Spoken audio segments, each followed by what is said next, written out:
الحمد لله رب العالمين والصلاة والسلام على خاتم النبيين أما بعد فأعوذ بالله من الشيطان الرجيم بسم الله الرحمن الرحيم. Mes chers frères en islam, répétez après moi. Salatu wa salamu alayka ya Rasulallah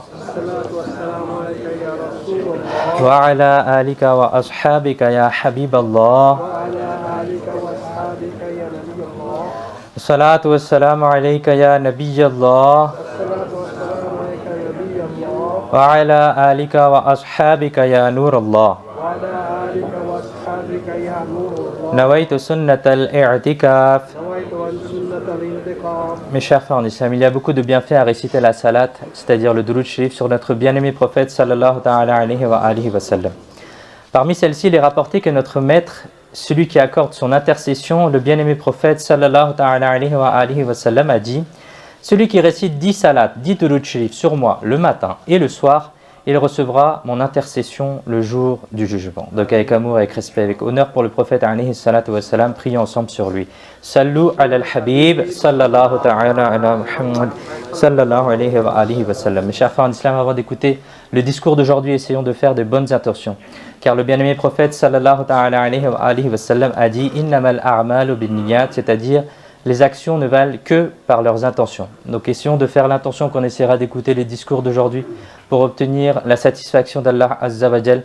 On essaiera d'écouter le discours d'aujourd'hui pour apprendre la science religieuse. On essaiera d'écouter le discours d'aujourd'hui pour essayer de s'améliorer, pour essayer de se réformer et pour essayer, Inch'Allah, d'appliquer ce que l'on entendra. Inch'Allah Azza wa Jal. Chers frères en islam, Allah Azza wa Jal, il dit dans le Saint-Coran: وَالضُّحَى وَاللَّيْلِ إِذَا سَجَى صَدَقَ اللَّهُ الْعَظِيمُ وَصَدَقَ رَسُولُهُ النَّبِيُّ الْكَرِيمُ. Chers frères en islam, nous avons eu le privilège d'écouter les deux premiers versets de Surat Ad-Duha. La Surat Ad-Duha est une surat mécoise, c'est-à-dire une surat qui a été révélée avant la Hijra, avant l'émigration de Makkatul Mukarrama vers Madinatul Munawwara. Cette sourate, elle comporte un ruku', elle comporte 11 versets, 40 mots et 172 lettres. L'une des particularités de sourate Ad-Duha est que cette sourate est une éloge, c'est une na'at, en arabe on dirait an-nashid, de notre maître et bien-aimé prophète sallallahu ta'ala alayhi wa sallam. Pourquoi cela? Dans cette sourate bénie, il est mentionné le visage béni du prophète sallallahu ta'ala alayhi wa sallam. Il y est mentionné les cheveux bénis du prophète sallallahu ta'ala alayhi wa sallam. Il y est mentionné le fait que le prophète sallallahu ta'ala alayhi wa sallam soit le bien-aimé, c'est-à-dire le habib, le mahboub. Dans cette sourate bénie, il est mentionné l'intercession du prophète alayhi salatu wa salam. Il y est mentionné les attributs et les perfections du bien-aimé prophète sallallahu ta'ala alayhi wa sallam. Dans cette sourate bénie, il y est également mentionné le vers de poésie suivant, c'est-à-dire un poète, il a dit: la satisfaction du Seigneur est voulue par les deux mondes. C'est-à-dire que chaque personne, elle souhaite que Allah Azza wa Jal, elle soit satisfaite de lui. Mais notre prophète sallallahu ta'ala alayhi wa sallam a un statut particulier, car le Seigneur lui-même souhaite la satisfaction de Muhammad sallallahu alayhi wa sallam. C'est-à-dire que le prophète sallallahu alayhi wa sallam, il est le bien-aimé. Et quand on aime quelqu'un, Allah Azza wa Jal, comme il souhaite que ce soit son bien-aimé et qu'il est son bien-aimé, et bien Allah Azza wa Jal, il souhaite la satisfaction de son bien-aimé prophète sallallahu ta'ala alayhi wa sallam. Et permettez-moi de dire une chose pour le bénéfice de nous autres, les pauvres, qu'à la fin de cette sourate bénie, dans l'avant-dernier verset, le Seigneur de l'univers s'est adressé à son bien-aimé, le sultan de Makkah et Madina sallallahu ta'ala alayhi wa sallam, en disant: wa amma as-sa'ila fala tanhar, et ne réprimande pas le demandeur, et ne réprimande pas le mendiant. Subhanallah, quelle belle parole. En se référant à ce verset, à la Hazrat l'imam Ahl Sunnat, l'imam Ahmad al-Zakhar rahmatullahi ta'ala alayhi a écrit ce vers de poésie: je suis croyant et envers les croyants vous êtes bienveillants et miséricordieux. C'est-à-dire que le prophète alayhi salatu wassalam a reçu l'ordre d'être bienveillant envers les mendiants, envers ceux qui viennent demander quelque chose au prophète alayhi salatu wassalam. Je suis demandeur et les demandeurs ont une joie immense. Autrement dit, ô mon maître bien-aimé, ô messager d'Allah sallallahu ta'ala alayhi wa sallam, je suis très fier, mais de quoi? Je suis fier du fait que je suis croyant et que le Seigneur Tout-Puissant affirme que vous, sallallahu ta'ala alayhi wa sallam, êtes très gentil et miséricordieux envers les croyants. Une autre chose dont je suis fier, c'est que je suis un demandeur de votre sainte cour Et celui qui demande dans votre cour, il est heureux, car votre Seigneur, le tout miséricordieux, vous a ordonné que, ô bien-aimé, sallallahu ta'ala alayhi wa sallam, si un demandeur se présente à vous, si un mendiant se présente à vous, si quelqu'un vient vous demander quelque chose, il ne faut pas le réprimander, il ne faut pas le rejeter, il ne faut pas le renvoyer les mains vides, mais au contraire, il faut le renvoyer avec les poches remplies. Sallu ala al-Habib, sallallahu ta'ala ala Muhammad, sallallahu alayhi wa sallam. Nous apprenons que dans cette sourate, mes chers frères, il y est mentionné la générosité du prophète alayhi salatu wa salam. Mais si elle est vue d'un point de vue de signe, alors cette sourate est un symbole de générosité. Le très grand imam, l'imam qui a écrit un livre sur l'interprétation des rêves, l'imam Ibn Sirin, rahmatullahi ta'ala alayhi, a écrit: celui qui voit en rêve qu'il est en train de réciter cette sourate, c'est-à-dire la sourate ad-Duha, alors c'est une preuve que cette personne deviendra généreuse et il fera la charité à ceux qui demandent. Et devant l'imam Ja'far as-Sadiq, rahmatullahi ta'ala alayhi, il a dit: celui qui récite une sourate en rêve, alors c'est une preuve qu'il aimera les pauvres. Subhanallah. Mes chers frères en islam, l'intégralité de la sourate ad-Duha est une éloge, c'est une na'at, c'est une nashid du bien-aimé prophète alayhi salatu wa salam. Et nous savons que le bien-aimé prophète sallallahu ta'ala alayhi wa sallam a cette immense gloire, car vous, sallallahu ta'ala alayhi wa sallam, êtes celui qui est venu pour ramener les serviteurs vers le Seigneur. Vous, sallallahu ta'ala alayhi wa sallam, êtes venu pour montrer le droit chemin à ceux qui ont oublié et à ceux qui se sont perdus. Et vous, sallallahu ta'ala alayhi wa sallam, êtes venu inculquer le souvenir d'Allah azza wa jal dans les cœurs. De la même manière, la sourate ad-Duha, qui est intégralement une éloge, une na'at, un nashid du bien-aimé prophète sallallahu ta'ala alayhi wa sallam, Allah azza wa jal y a mis une force pour unir ceux qui se sont séparés. Comment est-ce que c'est cela? L'imam al-Ghazali, rahmatullahi ta'ala alayhi, il dit: si quelque chose se perd, écoutez bien, si quelque chose se perd ou si quelque chose est gaspillé, il est perdu, alors que la personne récite surat ad-Duha et il retrouvera la chose qu'il a perdue. Et il est rapporté aussi que Amir al-Mu'minin, Sayyidina Omar ibn Abdul Aziz, rahmatullahi ta'ala alayhi, une fois un esclave s'est enfui. Un esclave qui travaillait avec lui, il s'est enfui. Et vous avez alors écrit une lettre à l'un des gouverneurs que vous aviez à l'époque pour lui dire qu'un tel, il s'est enfui et il est parti dans votre région, et essayez de le retrouver. Puis lorsque c'était un ordre de l'Amir al-Mu'minin, le gouverneur il a essayé de retrouver l'esclave, mais l'esclave il n'était pas trouvable. Et ensuite quelqu'un il lui a conseillé de réciter surat ad-Duha et surat al-Alam Nashrah, c'est-à-dire la suivante, et d'en faire un wird, un wazifa, c'est-à-dire de répéter cette sourate. Et la personne lui dit que l'esclave ensuite sera retrouvé. Alors le gouverneur a récité la sourate ad-Duha et la sourate Alam Nashrah, et immédiatement il retrouvera l'esclave en fuite. Subhanallah. On ne parle pas de l'esclavage, c'est une mauvaise chose, on ne dit pas que c'est quelque chose de bien, mais on présente simplement les bienfaits de surat ad-Duha et surat Alam Nashrah. Subhanallah. Nous apprenons que cette sourate bénie permet de réunir ceux qui se sont séparés. Par conséquent, lorsqu'on perd quelque chose ou quelqu'un de proche va quelque part et se perd et que l'on n'arrive pas à le retrouver, alors il est bien de réciter surat ad-Duha et Inch'Allah al-Karim, celui que l'on aura perdu sera retrouvé. Qu'Allah Azza wa Jal nous permette de mettre cela en pratique. Et il est rapporté également dans un hadith sacré que le bien-aimé prophète sallallahu ta'ala alayhi wa sallam a dit que la personne qui durant la nuit récite 10 versets du Coran, son nom ne sera pas inscrit parmi la liste des insouciants, parmi la liste de ceux qui font la ghafla, c'est-à-dire les gens qui font la paresse, les gens qui font l'insouciance, les gens qui ne se soucient pas de leur akhira. Et bien celui qui récite 10 versets du Coran avant de dormir, et ben son nom ne sera pas inscrit parmi ces gens-là. Et la sourate ad-Duha, elle contient 11 versets. Donc si une personne elle récite par exemple la sourate ad-Duha avant de dormir, Inch'Allah, elle ne sera pas comptée parmi les insouciants, parmi ceux qui font la ghafla. Qu'Allah Azza wa Jal nous permette aussi de mettre cela en pratique.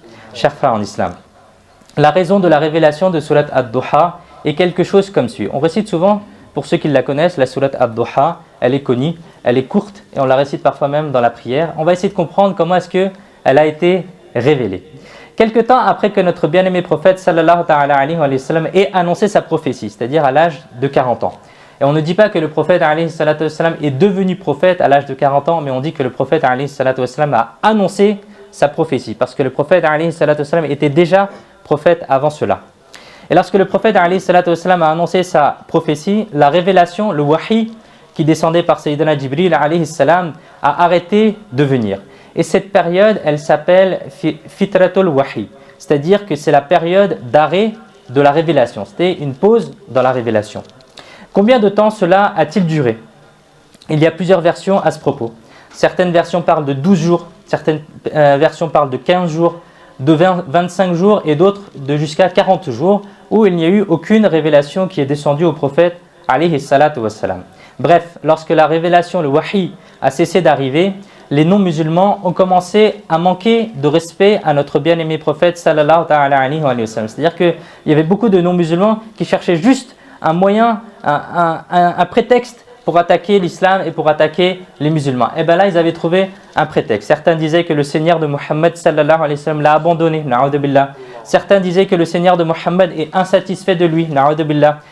Jamil, c'est-à-dire l'épouse de Abu Lahab, qui était déjà très insolente envers le bien-aimé prophète sallallahu alayhi wa sallam, à cette occasion, elle a utilisé des mots extrêmement insultants envers notre bien-aimé prophète sallallahu alayhi wa sallam, et ce qui a grandement choqué le cœur de notre bien-aimé prophète sallallahu alayhi wa sallam. Et après cette période où il y a eu une pause dans la révélation, eh bien, cette sourate a été révélée. Qu'est-ce que Allah Azza wa Jal dit dans le Saint-Coran? Wad-duha wal-layli idha saja ma wadda'aka rabbuka wa ma qala. Par la matinée et par la nuit quand elle couvre avec son obscurité, quand ton Seigneur ne t'a ni abandonné et ni ne t'a détesté.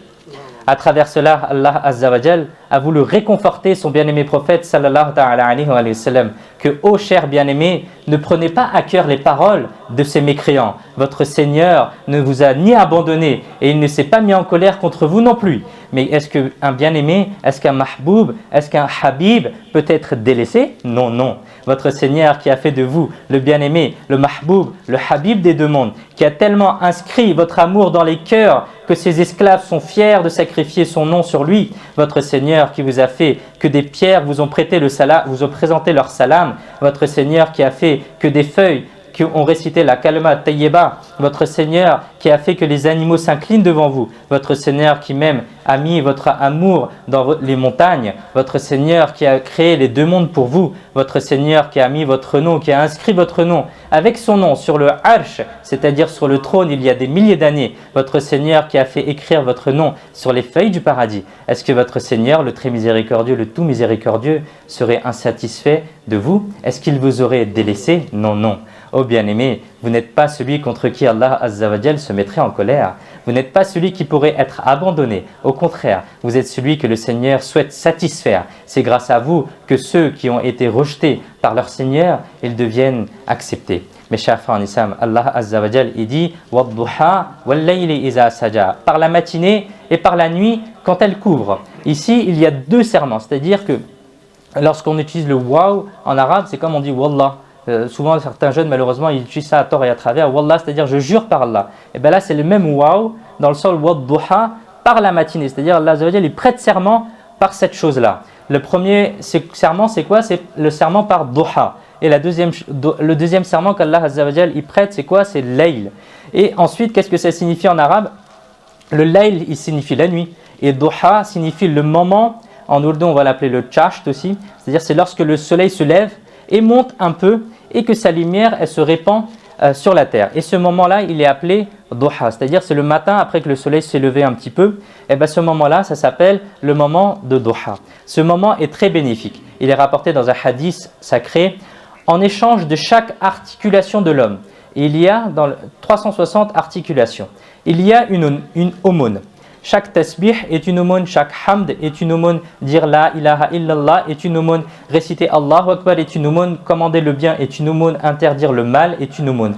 Et de la part de tout cela, 2 raka'a, 2 unités de prière de duha suffisent. C'est-à-dire que c'est une compensation pour tout ce qui a été cité précédemment. Et il est dit dans un autre hadith, celui qui a accompli 12 raka'a de duha, c'est-à-dire la prière de duha le matin, Allah Azza wa Jal lui fera un palais en or au paradis. Subhanallah. C'est-à-dire que c'est un moment très béni, c'est un moment très bénéfique où il est même incité de faire la prière et de récolter les récompenses pendant cela. Subhanallah. Nous apprenons donc que ce moment de duha est un moment qui a beaucoup d'excellence, de fada'il, Et Allah Azza wa Jal, avant de mentionner la gloire de son bien-aimé sallallahu alayhi wa sallam, a prêté serment de ce moment. Par conséquent, nous devrions prier à ce moment-là aussi et accomplir les nawafil de duha.